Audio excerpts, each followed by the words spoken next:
Bonjour, aujourd'hui on va vous parler des angiospermes. Les angiospermes, ce sont tous les types de plantes à fleurs qu'il y a sur notre planète et on regroupe entre 250 000 et 300 000 espèces. Mais comment différencier les angiospermes des autres plantes à graines? Eh bien, premièrement, il y a la condensation des organes reproducteurs en une fleur. Deuxièmement, il y a la présence des ovaires qui enveloppent les ovules et se développent pour donner un fruit. Et troisièmement, il y a une double fécondation de l'ovule qui donnera le tissu nourricier que l'on appelle l'albumène. Nous allons maintenant parler de l'anatomie. Parfait. Commençons par l'organe reproducteur mâle. L'organe reproducteur mâle qui s'appelle l'étamine, il compte l'antère et le filet. Tandis que l'organe reproducteur femelle, qui lui s'appelle le pistil, il compte le stigmate, le style, l'ovaire et l'ovule. Okay. Laisse-nous voir ce qu'il y a dans un antère. Dans un antère, il y a les graines de pollen qui sont dans la loge pollinique et le jaune, c'est le connectif. Maintenant, on va aller voir ce qu'il y a dans un grain de pollen. Dans un grain de pollen, il y a en rouge ce qu'on appelle des cellules spermatogènes. Ici, des vacuoles, le noyau végétal, et tout ça y est dans le cytoplasme.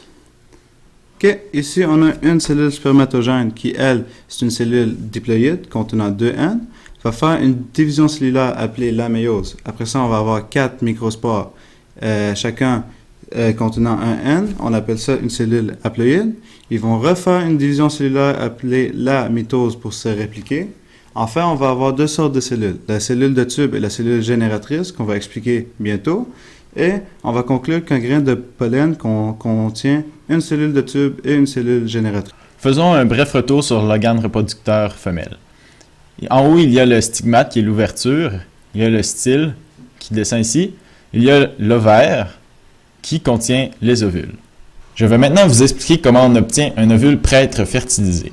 Premièrement, nous avons la mégaspore mère, qui est une cellule diploïde, dite 2N, qui procède à la méiose pour former 4 cellules haploïdes que l'on appelle mégaspores. 3 de ces 4 cellules haploïdes seront détruites et il n'en restera qu'une.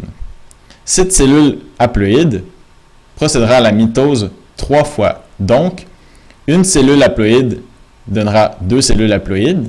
À la deuxième mitose, il y aura 4 cellules haploïdes et à la troisième mitose, il y en aura 8. Ensuite, il y a la cytocinèse, mais attention, au lieu d'avoir 8 parois cellulaires, nous en obtenons que 7. Et il y a une cellule centrale qui est composée de 2 N. Voici les structures de l'ovule prêt à être fécondé. Premièrement, nous avons le sac embryonnaire et au centre, nous avons une cellule diploïde que l'on appelle cellule centrale. Sur les côtés, il y a les synergides, il y en a 5 qui ne servent à rien et seront détruits plus tard. Ici, nous avons l'œuf.